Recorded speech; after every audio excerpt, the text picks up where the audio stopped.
Tonight is very, very special. Tonight's speaker, Joby Warrick, is not foreign to this area. He received a BA in journalism from Temple University. And his wife is from South Philadelphia. So we're talking about someone who is familiar with our area. Now, he's been a reporter to Washington Post since 1996.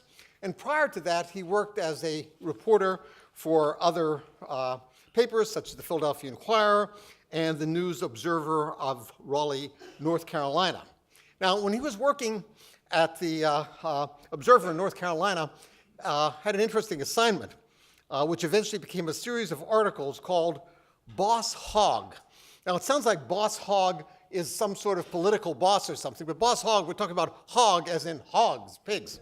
And did a whole series of articles on factory farming and the impact on the environment of this factory hog raising. Now, one wouldn't think necessarily this would be of great import, but it really is, because in terms of pollution and corruption of an area, it's very significant. In any case, won a Pulitzer Gold Medal in Public Service for that series that he co-authored. Now, he normally covers, in addition to environmental things, national security, the Middle East. He's done it all. Now, his first book, which if you haven't had a chance to read it, I would suggest it. It's called Triple Agent, and it's an account of the suicide attack on a CIA base at Host in Afghanistan, which killed 7 intelligence service operatives. Now, some of you who have attended our other series may recall when I had the 3 CIA analysts here, and they were close friends with Virginia Matthews, who was in charge of that operation. But it's an interesting story, and if you get a chance, you should try to read that. However, Black Flags, The Rise of ISIS is something else, that it's written in such a way that it takes on the characteristics of a novel. It's one of the best books that I've read in recent years. In addition to that, I also bought the CD, which I listened to driving back and forth to work or to the shore or something like that, and it's also well worth listening to the CD. It has a great narrator. But the story of Black Flags, undoubtedly the best account I've read on ISIS, and one of the best nonfiction books that I've read in recent years. It won the 2016 Pulitzer-prize for nonfiction, and after tonight's talk, we're going to have a book signing. You can buy the book, or if you have a copy of the book, and we'll ask Joby to sign it. So it's really a great honor tonight to have someone. We've had Pulitzer Prize winners, but never one had 2, and so that's especially nice. So please welcome Joby Warrick to Camden County College. Hey, I need to smoke over. I need my bag after all. Could you? Wow, thanks for that. It's really nice to be here. It's not an easy subject, so I appreciate everybody coming out on a Wednesday night to do this. I'm really glad to be in Camden County College, to be in Camden County, and the reason is this actually is a place that has brings up a lot of nostalgic feelings with me. I've got old girlfriends from this place, from Cherry Hill, from all kinds of local towns. My wife's family, as Jack mentioned, is right up the road in Washington Township, so we've got local connections. But to be quite honest, the nostalgia goes back to my college days at Temple University, back circa 1980, 81, when for me and my friends living up in North Broad Street, Camden County was a magical place where guys like us could go and buy alcohol and get into a nightclub at our age. Because in Philadelphia, you had to be 21, you just had to be 18 across the bridge. And I had a car. So it wasn't much of a car. It was a 1974 Ford Pinto with rusted out side panels and a bad muffler, but it could get you across the Ben Franklin Bridge. And this was a fact that endeared me to a lot of my guy friends and quite a few girls as well. Now, looking back as a father all these years later, the idea of a bunch of teenagers getting onto a major highway to go buy alcohol sounds like a terrible idea, but at the time, if you're living up in North Philadelphia as a college undergrad, this was like Vegas. So thanks for the good memories. And I know we got some from law enforcement people in the room, and I just want to say thanks for looking the other way as we were trying to make our way back to campus after an evening of fun. But seriously, it's great to be here, and it's a special pleasure to be here at Camden County. So I'm going to show some pictures. I'm going to get right to it because I want to leave some time for questions, and we got a fair amount of material to discuss. But I'm going to start, and let me get out a piece of paper here. Excuse me a second.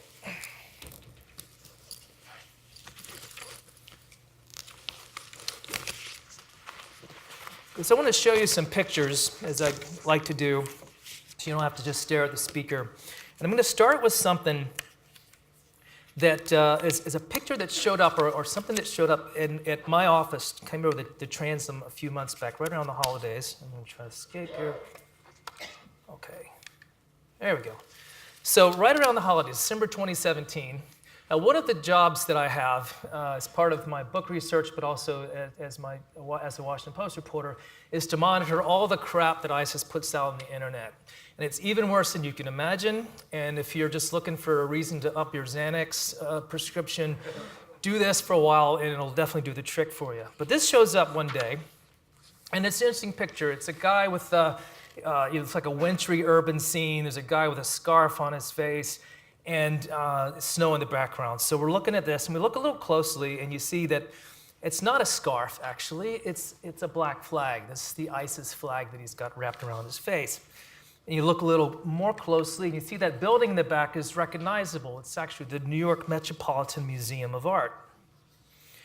And there's a simple message at the bottom of this little photo, and it just says this: "We are in your homes, O slaves of the cross. We are in your homes." So that kind of grabbed your attention. And we were looking around, and it turns out this was part of a series. ISIS was putting out a lot of similar things right around the same time, suggesting that they were in our neighborhood, in a place where they could do us harm. They were, for example, at a soccer stadium in Germany.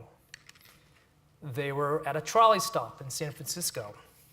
They were with the crowds at the Eiffel Tower in Paris, always suggesting that they were right around the corner and potentially prepared to do us harm. The question is, how do we square this alarming and somewhat frightening vision of ISIS with what we're seeing on the nightly news right now? On the news shows and in newspapers, ISIS appears to be beaten. It's lost control of its territory. The caliphate seems to be gone. The leaders are on the run.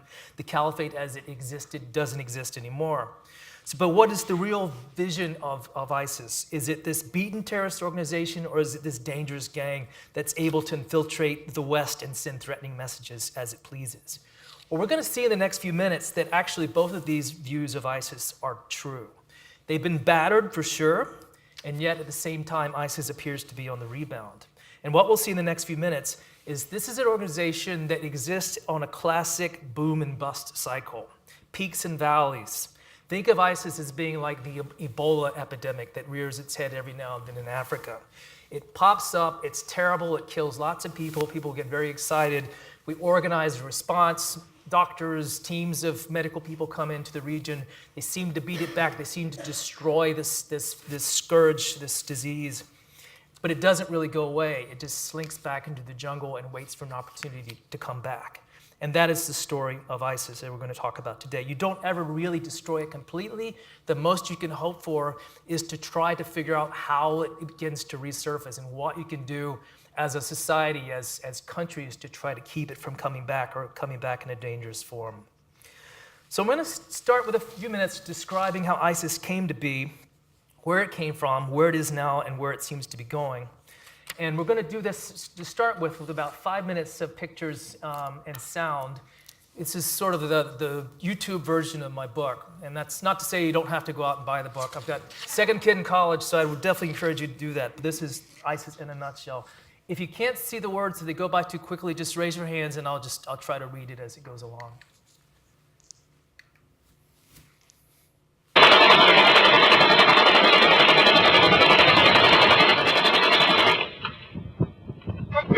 الله أكبر. والله لتهزمن أمريكا في العراق بسلاحها بعون الله تعالى. الله أكبر. 1-7 تحت العاصي. شعب حماه بأكمله في تحت العاصي.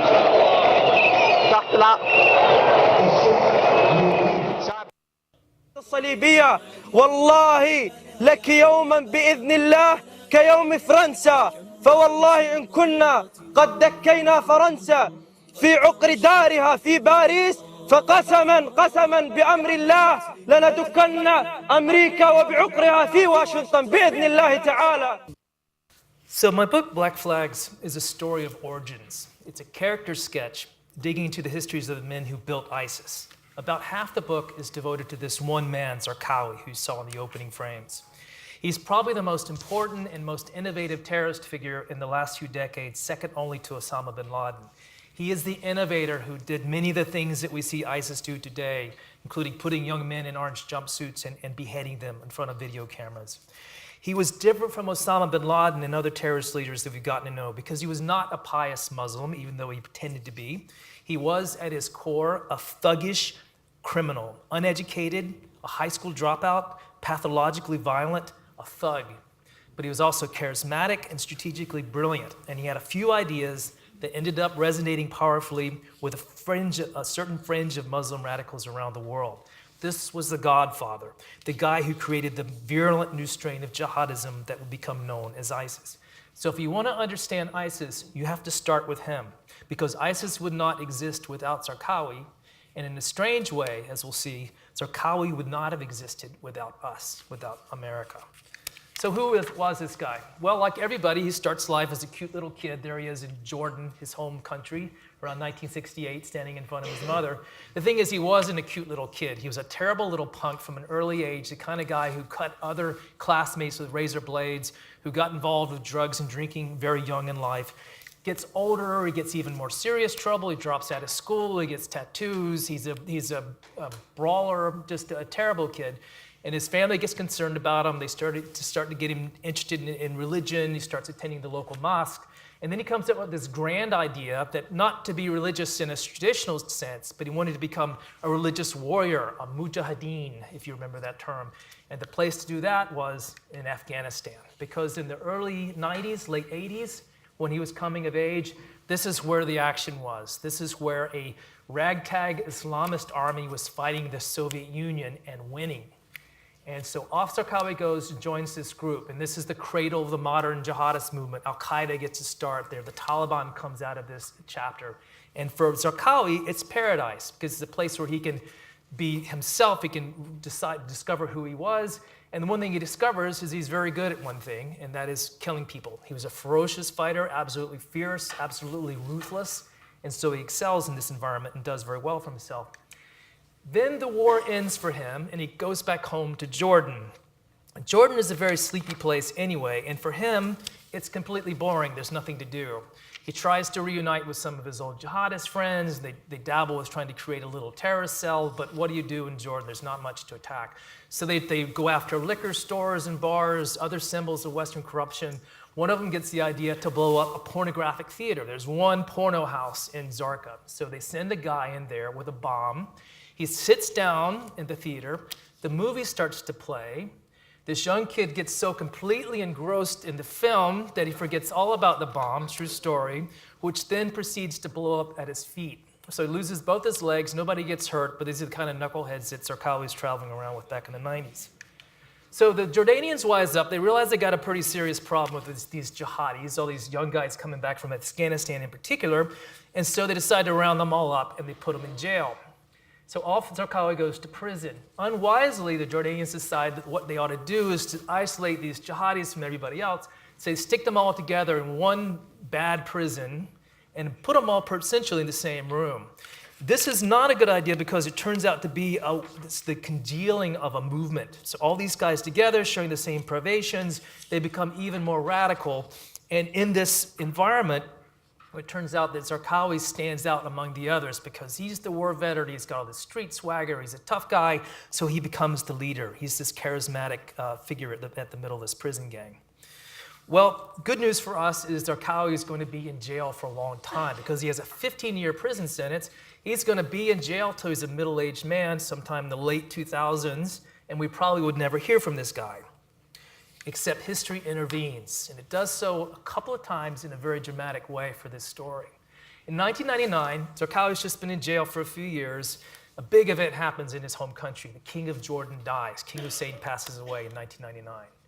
In Jordan, there's a tradition when the king dies, a general amnesty is granted, mostly for political prisoners. But it's a big political event, so all the tribes get together, they nominate lists of people who are in jail who should get out. Pretty soon the list is getting bigger and bigger. 2,000 names are on it by the end, and Zarqawi's name is on the list along with almost everybody else from his gang.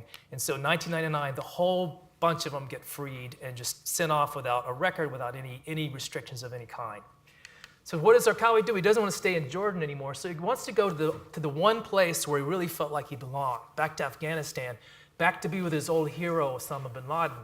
Problem is, bin Laden didn't want anything to do with him. He looks at this kid from Jordan and says, this guy is too crazy for us. And so they collect some money, they give him like an offering and say, here, take this money, go to the other side of Afghanistan, you're not part of Al-Qaeda, but go have fun without us. So off Zarqawi goes to the other end of the country to start his own little camp. Once again, we probably never would have heard from him because he goes, essentially this is a dead end. He's trapped in a corner of Afghanistan. This is not going to be a good outcome for him. But history intervenes a second time. So this is early 2003. The United States is preparing to go to war in Iraq. We need to make the case to the world that we need to do this invasion, and so Colin Powell gets before the UN Security Council and makes his arguments. He says two things. One is that Iraq has weapons of mass destruction and we need to go do something about that. So that turned out to be a bit of a problem. Second argument that he made was there was a possibility that Al-Qaeda and Saddam Hussein could collude. If they get on the same team, they could help each other, they could be even more dangerous. Problem was there wasn't really any evidence of that except for one interesting case, this guy named Zarqawi, who happened to be in the mountains of Iraq at the time. He had past associations with Al-Qaeda. He wasn't really part of the organization, but close enough. And so this is the actual slide that Colin Powell puts in front of the UN in 2003 to make the case for war. And Zarqawi is sort of the poster child, the face of this reason for war. And for those of us, I was covering the story at the time, and we'd never heard of Zarqawi before. So we race off to our computers to try to figure out who this guy is and why he's so important. And as we find out later, much later, there are a couple problems with the story. One is that there really wasn't an active connection between Al-Qaeda and Zarqawi. He was on his own. But the other problem, probably the more significant, is that by making a big deal out of Zarqawi, Powell turns Zarqawi into an international celebrity. He goes from being a nobody to suddenly somebody that everyone's talking about. People, the jihadis around the world are buzzing about this new guy that the Secretary of State of the United States says is important. So when he goes into Iraq, into Baghdad, as Zarqawi does in 2003, he's someone with the mystique, someone with a reputation that people want to associate with. And Zarqawi thinks that the United States is going to invade Iraq. He's been telling his friends this forever. And so he moves himself into Baghdad to wait for the Americans to show up because he's absolutely sure it's going to happen. And when the invasion does take place, he suddenly gets lots of powerful friends because the army is disbanded. Suddenly all these soldiers, colonels, majors don't have jobs anymore. If you're a member of the Ba'athist Party, and anybody who was a professional in Iraq was a member of the Ba'athist Party, you've been sent home and cashiered. You don't have a pension anymore. So suddenly there's this Jordanian guy with his big ideas and a reputation, and he's joined by these former military officers and former intelligence people, and he suddenly has a pretty big entourage of people who are looking to do something to make trouble for the Americans. So what do? Well, they do some pretty impressive things right away because Zarqawi wants to go big. First thing he wants to do is to go after international organizations because international organizations give the Americans legitimacy. So go after the United Nations headquarters in Baghdad, which he does in August of 2003, and blows the place up. He goes after the Red Cross. He goes after embassies, particularly Arab embassies. Anybody who could make the Americans feel legitimate in Iraq and in their occupation, he tries to drive away. Second thing he does is to go after the Sunni-Shia fault line. The two major sects of the Islamic faith in Iraq are the Sunnis and the Shiites. They've been sort of getting along under Saddam Hussein because Saddam Hussein enforced order on Iraqis, but now Zarqawi looks to explode that or to set that on fire. So he starts destroying Shiite mosques. He starts assassinating their religious leaders, throwing bombs into their schools and their marketplaces with the deliberate intention of starting a civil war. So you've got this crazy situation where it's actually pretty brilliant thinking back on it. Zarqawi drives away everybody who could help us as Americans inside Iraq. Then he starts a civil war around us, and we're stuck in the middle of it. And that's why things got so grim so quickly in Iraq in the mid-2000s. But he has another idea that's it's pretty revolutionary. It wasn't the first time this had ever happened, but Zarqawi, this particular genius that he had about him, saw an opportunity. It's one thing to blow up a building or have a car bombing or do the typical things that terrorists do. Zarqawi was seized on the idea that there's nothing that's more horrible to contemplate, nothing that really wrenches your gut than seeing the execution, the death of another human being close up. So he takes an American, he kidnaps an American kid that happens to be in Iraq on a business venture. It's a young guy named Nicholas Berg from Philadelphia, from the Philadelphia suburbs, and puts him in an orange jumpsuit, which is, of course, evocative to Arabs around the world at the time because it's Abu Ghraib, it's Gitmo, it's all the things Arabs are reading about, Muslims are reading about. And then that's Zarqawi in the back with a hood reading something, a piece of paper. He reads a death warrant for this young man, and then with his own knife, Zarqawi, the terrorist, cuts off this young man's head with the videotapes rolling. This is 2004, so broadband is becoming common in people's houses. So before you know it, this video, this awful scene, is being shown around the world. And it was kind of a turning point for Americans because it's a time when we finally saw this from being this great military accomplishment, which arguably it was because we defeated the Iraqi army so quickly, to something that looked pretty awful to contemplate. What are we doing here? What's this all about? And who are these people who are killing us and why are they doing it? So it raised questions in the minds of lots of Americans. At the same time, it made a lot of these radicals really excited. Here's a guy that's in your face. Here's a guy who's not afraid to confront the Americans and do them harm physically and personally. And so you've got a new vision of jihad, something very different. At this same moment in time, Osama bin Laden was showing up every few months, reading a sermon from a script. This boring old guy, just not very exciting or interesting. Then you've got Zarqawi on the other hand, who's this young guy with ninja clothes, and he's shooting a machine gun, and he's clearly having a good time, and he's killing Americans with his own hand. This becomes the popular new model of jihad. And even to this day, many years after Zarqawi is not with us anymore, people still look to Zarqawi as the guy they want to most be. So what are the tenets of this new outfit that Zarqawi creates? Well, a couple of interesting things about it. We mentioned that Zarqawi is not smart in a book sense. He never finished school. So he doesn't really know the Quran very well. And that's liberating for him because he doesn't really have to follow the rules. He doesn't care that you're not supposed to have suicide bombings. Suicide is not really sanctioned in the Quran, or doing things like burning people alive, or all these other terrible things that ISIS and Zarqawi do. He doesn't know any better, so he just does it and then he justifies it after the fact. And that's kind of what Zarqawi was and how his group operated. He becomes more and more convinced that he's starting something very grand, not just an insurgency, not just a terrorist movement, but this idea of recreating an Islamic empire, the Caliphate, which used to exist in centuries past but had gone away. He's going to bring it back again. And it wasn't just sort of the fulfilling of destiny or Islamic history, but he was also going to summon Armageddon. He was going to bring the world to this cataclysm. It's going to be the great end times war between the armies of the West and the armies of the Muslim world. And he kept saying about himself, I am the spark. I'm the one that's going to take you here. This is going to be my role in history.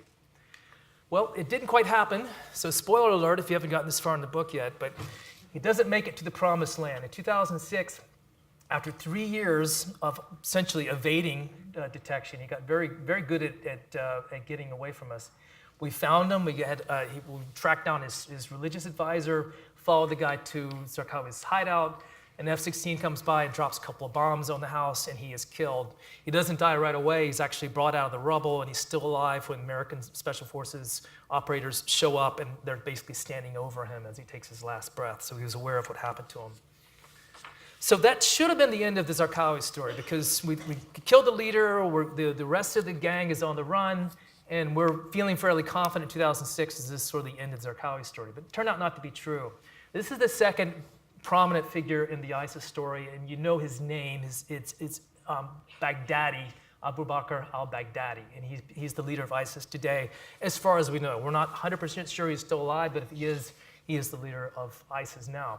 And he's very different from Zarqawi in a lot of fundamental ways. Remember, Zarqawi was the thug and the dropout and the ne'er-do-well. Baghdadi was actually a scholar, and he wanted to be an Islamic scholar or a university professor. That was his ambition for his life. And it probably would have happened if not for the Iraq invasion, and when he decides that as a good Muslim, my job should be to fight the infidels. So he joins Al-Qaeda or Zarqawi's organization and becomes an insurgent. But he's not very good at it, so he gets arrested fairly quickly, and he gets thrown into this facility, which is this infamous prison in southern Iraq called Camp Bucca. Camp Bucca was notorious. It's just as it appears here. It's a huge warehouse outdoors, essentially, for all these thousands of young men that were being arrested by the Americans and Iraqi forces.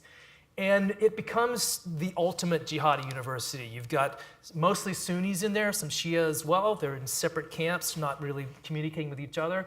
But it's a place where networks are formed and people learn ideas. If you weren't a jihadi or a radical when you went to the place, you almost certainly were when you came out. And after he does get out, so Baghdadi is released after a couple of years, he ends up going back into the organization and rises to the top pretty quickly. But it's a dying organization. It's not doing very well because Zarqawi is dead. A lot of the other senior leaders are being captured and killed. And the reason that it's a failing organization, it's actually very informative to think about why Al-Qaeda in Iraq was being defeated at this time. The biggest thing, the biggest single factor, is the fact that the Iraqis themselves finally got sick of these jihadis and turned against them. Around 2007, 2008, there was this thing called the Anbar Awakening, when the Sunni tribes of Iraq decided enough's enough, we don't like these bad guys, we're going to form together in local militia groups and we're going to fight them. And so that was sort of the turning of the tide for Al-Qaeda in Iraq. The second thing that was happening was U.S. military operations, but not the traditional stuff, not the 101st Airborne Divisions, the tanks, and so on. It was small stuff. It was special operations with very good intelligence, with a rapid tempo. The guys would go to a safe house, Al-Qaeda in Iraq safe house, and knock it down one night, pick up whatever evidence, cell phones, notes, maps, and then the very same night they go out a second time and a third time. And they kept going after Al-Qaeda so quickly and with such a tempo that they'd sort of lost their balance and they couldn't really operate effectively anymore. So things are looking good. By 2008 and 2009, particularly, this group really seems to be almost eliminated. But again, history intervenes, because just as they're beginning to fall apart, the Americans are leaving Iraq. And we can have all kinds of discussions about whether or not that should have happened, but the reality is we left, and we told the Iraqis you're going to leave in 2011, and we did, and so 2011 we're gone.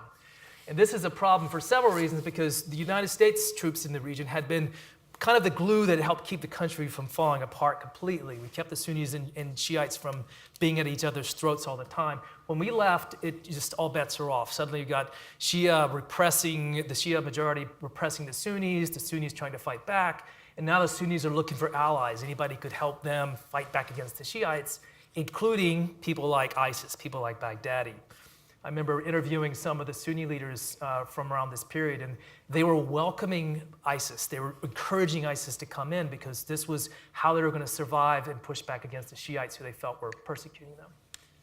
And there's also this very same moment is when Arab Spring is happening. So you've got revolutions and uprisings going on across the region, including right next door to Iraq and Syria, where suddenly you've got this, what begins as a democratic uprising, quickly becomes a civil war. You've got fighting going on, so all kinds of atrocities and killing. And into this environment comes the remnants of Zarqawi's old gang, now calling themselves the Islamic State of Iraq. They move into Syria, they start organizing. Soon they're the best fighters on the rebel side because they've got all the experience. They've got weapons, they know how to do this stuff, and now they've got a cause. And their cause is they've got this bad dictator Assad, so they've got a reason to be at war. And so very quickly, they become very powerful. And then in 2013, they're really ready to break out and to seize territory, not just in Syria, but in Iraq as well, to create this caliphate that Zarqawi had always wanted to have. And so who are these guys? Who are these ISIS people? What are they about? Well, it's really Zarqawi's old organization with a few new twists. For one thing, it's bigger even than Zarqawi would have imagined, because you've got a territory in Iraq and Syria, at least at the heyday of the group, that was the size of England, pretty big area. An army 40,000 strong, including many volunteers from other parts of the world, including Western Europe and some Americans as well. You've got chapters and regional organizations springing up worldwide, from North Africa to the Sinai, to South Asia, to Southeast Asia. So you've got these little mini ISISes spinning off everywhere. A couple other things. Well, Zarqawi, as we saw, was pretty brilliant about the use of the internet to spread propaganda and to kind of get his image out there. ISIS does the same thing, but they're coming around at a time when social media is really starting to explode. So they've got Facebook and they've got Twitter, and they've become very good at using those things. When you see an ISIS video, if you happen to see one, you notice it's not a guy with a cell phone camera taking a few shots. They've got teams of videographers, and they bring the raw product back to a production house. They mix it and they add images and graphics and effects. And they specifically and deliberately try to target these things to appeal to young people who grew up playing Call of Duty and other war games that kids like so much today. You want to make something very slick and very entertaining and very inviting. They are just as brutal as Zarqawi, but they do it on a bigger scale. So if Zarqawi beheaded one guy, they're going to do 10 or 12 at the same time. They have a tendency to reinterpret Islam in some creative ways. But whereas Zarqawi just did it out of ignorance, these guys, Baghdadi being a religious scholar, he's very sophisticated about it. So he comes up always with some obscure passage in the Quran or some myth or some legend that's in the hadith, sort of the apocryphal writings of Islam, and comes up with a way to justify just about anything that you can imagine some terrible thing to do. They have some very interesting, innovative ways about how women are supposed to fit into culture. And it's pretty close to imprisonment, not just for people who live in the caliphate, but for anyone who's captured any Shiites or Christians, Kurdish Christians, Iraqi Christians, Yazidi Kurds, anyone who they capture, they consider to be slaves. I mean, they're harking back to Middle Ages, Islamic teachings from 1400 AD. They countenance the idea that they can essentially slave anyone and buy and sell women as they please. So this is the jihadist paradise that Zarqawi set out to create and Baghdadi finally did create in 2013. And as distasteful as it may seem to us, it appealed and resonated with a lot of people. And as we mentioned, enough so that 40,000 foreigners left their homes to become part of this project. That's far more than joined al-Qaeda at its height, far more than joined Zarqawi's army back in Iraq. And as a group, they became very rich and very well armed, because in overrunning Iraqi cities, they acquired entire army bases, universities, factories, banks with hundreds of millions of dollars in cash.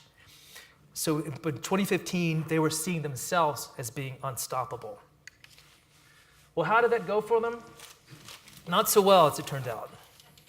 Beginning in 2015, the United States mobilized dozens of countries. 70 countries signed up for this coalition that we began to create.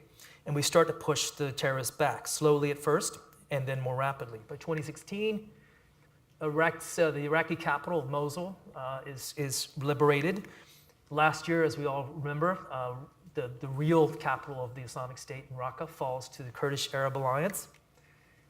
And once again, it's interesting to see what the American role was in this.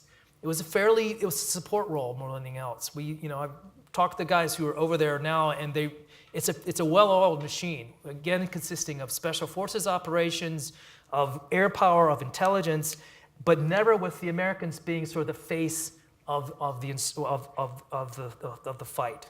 And interestingly, the number of American soldiers killed in the campaign against ISIS, 6. So it's been almost negligible for us. Just as an aside, it's interesting to see how you go about losing a caliphate after you create one, and the mistakes that ISIS made are just pretty striking. First of all, the thing to do is to act so outrageously that everybody in the world just hates you. I'm still convinced to this day, if ISIS hadn't started kidnapping Westerners and cutting their heads off, we probably never would have heard of them and been talking about them. But they made themselves to be so outrageous that everybody is afraid everywhere in the country, and everybody was just determined to try to do anything to stop them.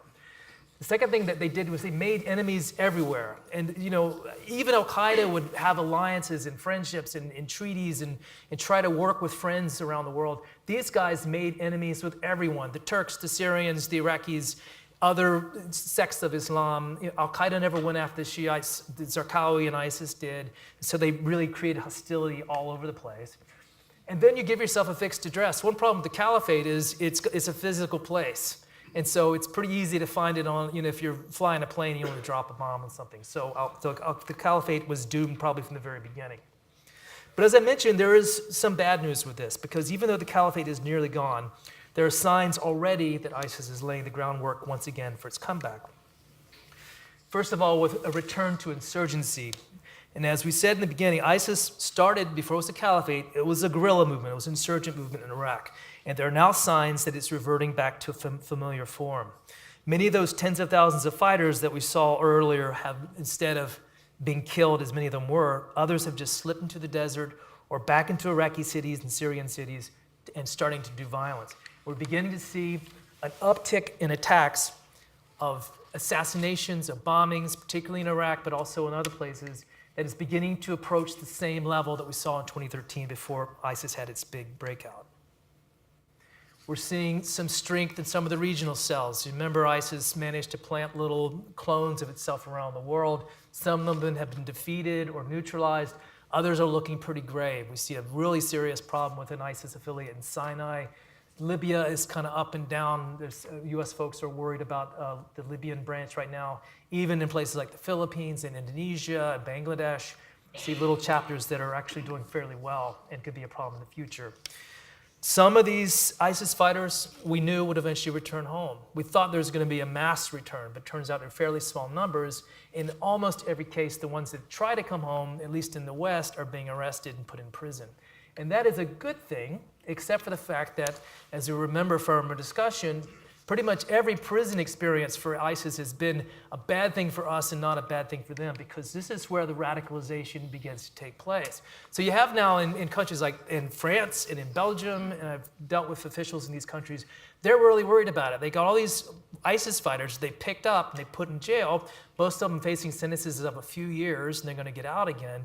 And there's really no facility for trying to deal with these guys and to try to change the behavior. So they fully expect some of these people will be just as radical and just committed to violence when they come out as when they came in. The other new wrinkle, of course, for ISIS that makes it unique and very different from Al-Qaeda is that anybody can join. In fact, you don't even have to join to do something for ISIS. And they keep promoting the idea that you can, what they call crowdsourced jihad. Anyone, without waiting for instructions, without any kind of special training or induction into any program, can carry out an attack in ISIS's name. And it can be very effective, at least in making people afraid. And they can, it's not just Islamists or radicals or people who have sort of a bent toward a certain view of Islam, but pretty much anybody, any, washout who hasn't been able to make a success in his life can use ISIS as an excuse for horrible behavior. And we've seen a lot of that in the last couple of years. The virtual caliphate still exists. This is something that ISIS built with a lot of purpose and strategy couple of years ago, and that virtual machine is still very much alive. And its purpose now is to communicate to people who might be interested in doing something for them. They send out messages encouraging, I see this almost every day, you'll see something like this, saying to someone in America or in Britain or in Germany, often in local languages, go do something, take a knife, use a truck, do something, and just kill people. And they send out very explicit instructions. Here's one that just came out a few months ago, telling people how to do a truck attack. And we've seen some of these terrible vehicle attacks in recent months. And what they do is it's not just like, just go get a truck. Here's some very specific ideas about the kind of truck you want to get, because you want to have something with a fairly high frame so it can run over a curb fairly easily. It has to have a powerful engine so you can build a momentum, so you can hit a lot of people. Here's places where you probably want to get a truck. It's good places that you could rent them easily without any problem. Here's some suggestions about the kinds of outdoor venues, fairs, festivals, political rallies, places where you can find lots of people and do lots of damage. So that's still very much alive. So in closing, let's talk about where we find ourselves at this moment and what we can do in the future. ISIS clearly has been beaten back, and yet it lives on, and it's trying to reorganize for its comeback. So what does a smart government, what does a smart democracy do to try to prevent that from happening, to prevent that Ebola epidemic from coming out again? Well, let's look at a couple of do's and don'ts. Despite the danger of overreach, here's a do. An aggressive counterterrorism posture seems to be absolutely essential for this reason. Unlike some of the other insurgencies and guerrilla movements throughout history, ISIS cannot be accommodated. They don't want to bargain with you. They don't want to negotiate. They don't want to do power sharing. They are right. Everybody else in the world is wrong, and they're willing to kill you if you don't agree with everything that they say. So, the real committed radicals are incorrigible. And so this is why it requires an aggressive strategy, which unfortunately does depend on lethal force to make sure these guys are not able to do the things that they are absolutely determined to do. There doesn't seem to be another way to stop them. The second thing is to leave the fighting to the locals as much as possible. You know, I've been in these countries. There are Syrians, there are Iraqis, there are other people who would like very much to do this, to fight ISIS if they have the materials to do it. And so whenever we can provide the infrastructure, the training, the equipment, the weapons, these guys are very eager to do their own fight. And it might take longer if they're doing it rather than us. But every other way, it's a better outcome if they're doing the fighting and occupying the territory after it's liberated from ISIS instead of us doing it. We have to be very good at preventing people of ill will from coming here. And the good news on this one is we're actually pretty good at this. There has not been a single case where Al-Qaeda or ISIS has been able to dispatch operatives to this country to carry out a terrorist attack since 9/11 successfully.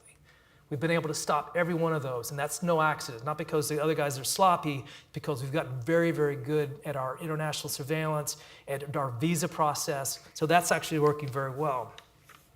And the other side of that, and it just bears repeating, is our problem is really here in our country. The attacks that we've had in this country have been by people who have been radicalized here, people who were either born here or became naturalized citizens.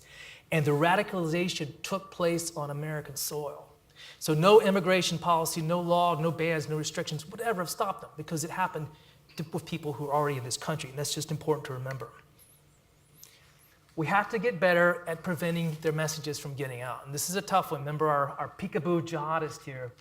They are very good at using our own platforms, American, Western social media platforms that we put out. They're not government run, they're just private companies. And they're very good at figuring out how to use them to their advantage. And so what do we do about it? It's difficult, and you've been watching the Zuckerberg conversations in Washington this week, because we can't necessarily tell Zuckerberg, you know, you have to do this or that to keep jihadists off your websites. Fortunately, a lot of these companies have become much more responsible themselves after a lot of pressure, and so they've got people that they have to pay for to monitor their own pages or to create algorithms to look for jihadist content and then take it off immediately. So when something like this pops up now, typically it's gone within minutes. It's really amazing how fast it tends to go away, unless it's not a Facebook and it's not a Twitter, but it's like a foreign platform. There's something called Telegram now that jihadis love. It was founded by a Russian guy. It's operated out of Germany. Privacy issues are a little different there, and they haven't been stopped at all. So you can go to Telegram any day of the week, and you'll find all kinds of stuff like this. You also have to kind of worry about not creating new enemies. We have to be careful with our own messaging. Every day, and this is true because I see it, ISIS tells sympathetic young people around the world, the West hates you. This is their message. Americans hate Muslims. They're at war with Islam. And you need to join us because we're defending the honor of Islam. That's why we need you. So, okay, we'll let them have their message. But when we as Americans echo that in some way or adopt policies that make that seem true, then we're actually doing ISIS a big favor.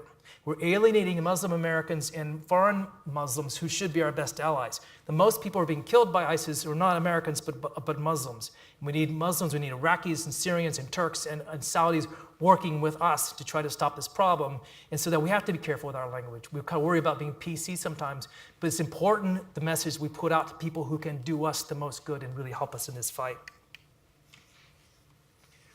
We also, this is difficult, but we have to tell the Muslim world, the Syrians and others, that we're not abandoning you. The reason that Al-Qaeda was able to come so strong is because we helped the jihadists win the battle in Afghanistan. They beat the Russians with our help. But then we just turned around and walked out and left them on their own. And what followed that was the Taliban and Al-Qaeda and a bunch of terrible things. We can't be rebuilding every country in the world, but we also have to be very conscious of the fact that if we allow things to just deteriorate and to drift, and with at least providing some diplomatic and some humanitarian support and other things like that, things can get really bad in a hurry. And I'm going to leave you with an example of this, a very small but compelling package. If you know from your headlines that there are many thousands of people that lived under the Caliphate in its heyday, including many thousands of young boys and girls. And in 2016, myself and a colleague spent some time with a young boy whose name was Taim. He's a Syrian boy in a refugee camp in Europe when we met him. He was 8 years old. A beautiful kid, very smart, bright-eyed, intelligent. And he happened to live in the city of Raqqa, Syria, whenever ISIS took over. And within months, as he told us, he was in ISIS training, going to an ISIS school, learning how to shoot a gun. He was told that his parents, if they were bad Muslims, he should report them and tell ISIS what they're up to. He was told that the greatest possible fate or calling for a young boy like himself was to be a suicide bomber. That was the message he was getting every day. He told us about witnessing executions. And he told us about, for example, going to the local park in Raqqa and finding bodies of men with severed heads stacked next to them. And every now and then when he would tell us about this, he would become kind of choked up emotionally. And he asked us at one point for a piece of paper and a pencil. He was going to draw a picture of his hometown. And this is the picture that he drew. It was a scene he had witnessed in the town square. The men from ISIS had a prisoner, a one-eyed man, that's the one-eyed man on the right, who was taken to town square for punishment. Time's next drawing, which is at the bottom, is of the one-eyed man's head, now severed and on the ground. This is how he told it to us. The other man had no eye. They had already taken his eye, you see? Then the other men stood behind him, and the head of the man of one eye just fell. He pointed to show us. His head just fell, Time repeated. Then he closed his eyes, as if to make the image go away. No, he said finally, I don't want to remember it. We worry about ISIS recruits in this country, people being radicalized on the internet with these messages we see, people traveling to other parts of the world to become radicalized and fight. But we're facing an entirely different population with a generation of young people who grew up under this terror. And I could tell you from having seen it, it's pretty horrible to contemplate. Americans tend to dislike the idea of foreign aid or helping with international coalitions for rebuilding cities and towns. But time drove home this point for me. After our meeting with him, I had to ask myself a few troubling questions. Who is going to provide psychological counseling for this boy? Who is going to rebuild his school? Who is going to rebuild his town so there's some hope that someday he's going to have a normal family and some kind of normal life?